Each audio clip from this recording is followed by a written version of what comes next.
Hi friends, welcome to my channel. If you're new here, my name is Alyssa. Today we are making breakfast and we are making holiday inspired breakfast. So I don't know about you, but I love having like a special breakfast on Christmas morning. And these are 3 different things that I would definitely make. Now I know not everybody celebrates Christmas, but for those of you who do, these are perfect. And for those of you who don't, these are also perfect because they're great all year round. I'm excited to be partnering up with my friends at Thrive Market to bring you today's video. The reason why I chose Thrive to bring you this video is again having to do with baking. We are going to be baking a little bit in this video. We're making pancakes, we're making waffles, and we're also making a gingerbread cake, and Thrive always has the flours that I need at an amazing price. They also have their own Thrive Market brand of flours. So a lot of the flours that I'm using today are actually the Thrive Market brand products. And the reason why I like those is that they are discounted even more than other products on their site. So you're getting things like almond flour for an absolutely amazing deal. It's like a steal. So if you guys are not already a member of Thrive Market and you're interested in signing up, you definitely should because it's awesome. And I have a special link for you. It's right below this video. And if you click that link, that will take you to a special page that will get you 25% off your first order. Plus, if you order over $49, you will also get free shipping. So if you want to make any of these recipes, I've linked all the products that I've used down in the description box below as well. And they're also up on the blog. So if you are ready to make them, you can find those links down below. Otherwise, let's go ahead and dive into our recipes. So the first recipe we're going to start making is my almond flour waffles. We're going to start with some almond flour, of course, then some quinoa flour, as well as some flaxseed meal, baking powder, and spices. We're using cinnamon, a little bit of vanilla powder. You could also use vanilla extract and sea salt. We'll whisk that together and you can set this aside and we'll move on to our wet ingredients. So for waffles, the trick to making them nice and fluffy is to separate your eggs. So we're going to separate 3 eggs here, adding the whites into a bowl and adding the yolks into a separate bowl. So once you have your whites all together, we are going to just beat them together to form stiff peaks. I like to use an electric mixer here. You could also use a whisk, but I think it would be really challenging, or you could also use a stand mixer, but an electric beater is the best thing to use. So just beat them all together until they form stiff peaks, and then you can set that aside and we'll move on to the rest of the wet ingredients. So we're going to add some almond milk into a jar. To that, just add your 3 egg yolks, and then we'll also add in some maple syrup. And if you're using vanilla extract, you'll also add the vanilla extract in here as well. So then whisk that together and you're ready to assemble everything. Start by pouring the yolk mixture into the dry ingredients first, and then you'll stir that together until it's mostly combined. And then the trick with egg whites is to transfer them into the bowl and then use your spatula or spoon to gently just fold them into the mixture. You're not beating them in at all, but what you're doing is gently folding them into the batter here so that you don't deflate them. And that's the trick for making waffles nice and fluffy. Once you have your batter all together, you can just cook them on your waffle iron. I like to do gluten-free waffles a little bit on the hot side, so I have it on like a 4 out of 5 heat-wise. I like to spray it first, and then I just scoop about 1/3 of a cup of the batter directly onto the waffle iron, and I just cook it until the waffle iron says it's done. And once it's done, you can just serve them right away. Of course, these waffles are like pretty basic in terms of flavor, so any toppings are fine. I'm keeping it really simple with just fresh raspberries and maple syrup, but it's also great with coconut yogurt, it's great with banana, it's great with peanut butter, it's great with almond butter, it's great with blueberries, it's great with pretty much everything. So I hope you guys try these because these are definitely my favorite gluten-free waffles.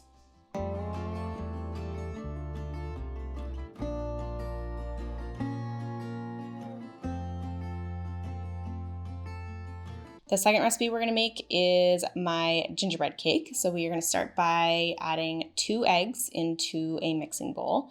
From there, we will add in some non-dairy milk as well as some pumpkin puree and our molasses.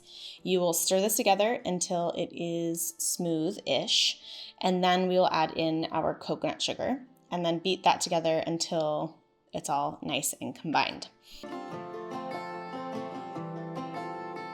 From there, we will add in our dry ingredients. So our dry ingredients, we are using some quinoa flour as well as some brown rice flour, almond flour, arrowroot starch, a little bit of coconut flour, some cinnamon, ginger, nutmeg, and you could also do a pinch of salt or vanilla if you wanted.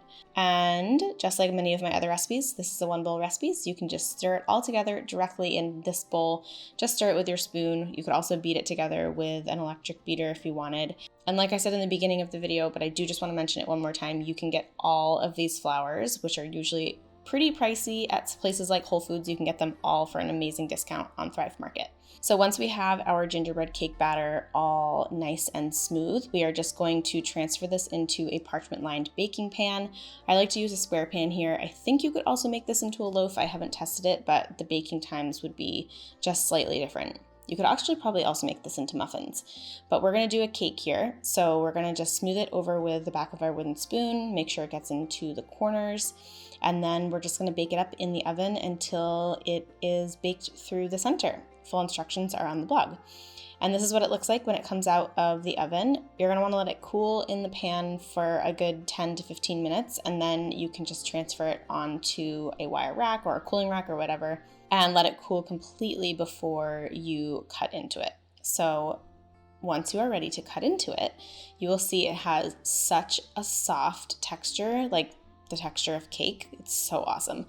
And I want to show you the inside once we're actually done cutting it, because it is full of air bubbles. It's spongy, it's cakey, it's not too sweet, it's got full gingerbread flavor, and it is absolutely delicious. So from here, you could do a traditional like buttercream frosting. You could also get the Simple Mills frosting on Thrive, which is vegan. Or if you don't feel like doing frosting, you can do what I did and just do a dollop of coconut yogurt and a drizzle of molasses. It kind of gives you the same illusion of icing, a little less sweet, a little more breakfast friendly, but still totally delicious.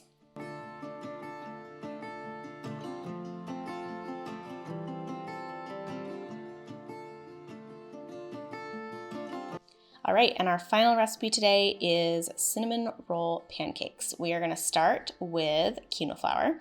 We're also gonna add in some almond flour. We're also going to use some baking powder, as well as a little bit of cinnamon for flavor and some sea salt, and you can whisk this together until it is combined.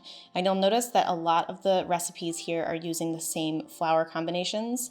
I do that so that you can just purchase the flours once, go to Thrive, buy the bag of almond flour, buy the bag of quinoa flour, and then you can make a ton of my recipes. So once we have the dry ingredients mixed together, we're gonna add in 2 flax eggs, as well as some coconut yogurt. This gives it a really nice texture and flavor. Some maple syrup, a little bit of oil, and some non-dairy milk, and you can just stir this all together until it forms a beautiful, smooth pancake batter. From here, we are going to set that aside and we'll make our cinnamon swirl filling. So cinnamon swirl filling, you can either use melted coconut oil or melted vegan butter. You'll see here that it doesn't spread as well with oil, so I definitely do recommend using melted vegan butter if possible.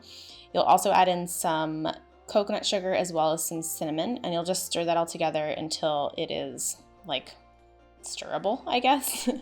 From there, we will transfer this into a squeeze bottle. The only thing that I had was an old honey bottle. I would not recommend using this. I will link the one that I like down below, and you'll set that aside.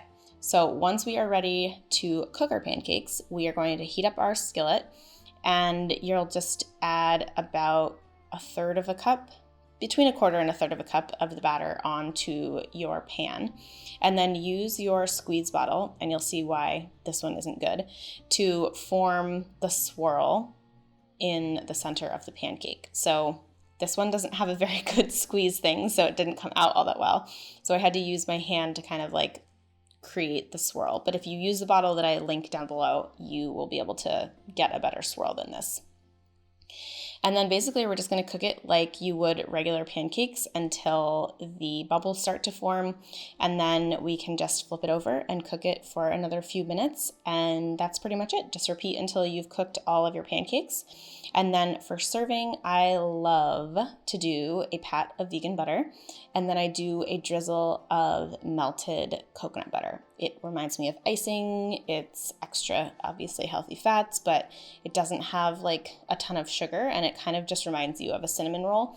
And then if I'm feeling a little extra, I'll do a sprinkle of cinnamon and a drizzle of maple syrup to finish it off. But these are such a cozy breakfast. They're so fun, definitely kid-friendly, and super delicious. So I know you guys are gonna love this one.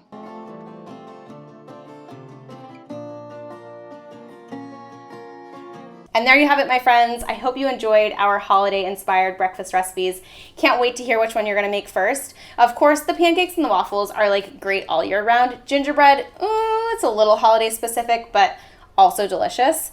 And if gingerbread isn't your thing, I do have a few other breakfast cakes on the blog that use similar ingredients, so you could still use the ingredients that I linked below and change up the flavor profile a little bit. There is a cinnamon swirl one, which would be delicious. I also want to thank Thrive Market for joining us in today's video. Like I said in the beginning, they are my go-to store for all things baking and flour related. So if you're looking for these maybe potentially hard to find, but also like semi-expensive flours, Thrive is the place to go because their prices are always the best. Almond flour, coconut flour, quinoa flour, you honestly can't beat the price. And the quality of their own Thrive Market branded products is outstanding. So I highly recommend it. You guys know I love partnering with them. They're the best, and I really recommend checking them out. If you are not yet a member and you're interested in signing up, don't forget to click the link that is right below this video because that will get you 25% off your first order, so you're getting savings on top of the savings you're already getting. Plus, if you order over $49, you get free shipping, so it's a win-win. Otherwise, thank you guys so much for tuning in. Don't forget to subscribe before you go. Give this video a thumbs up if you enjoyed it, and I'll see you in the next one. Bye!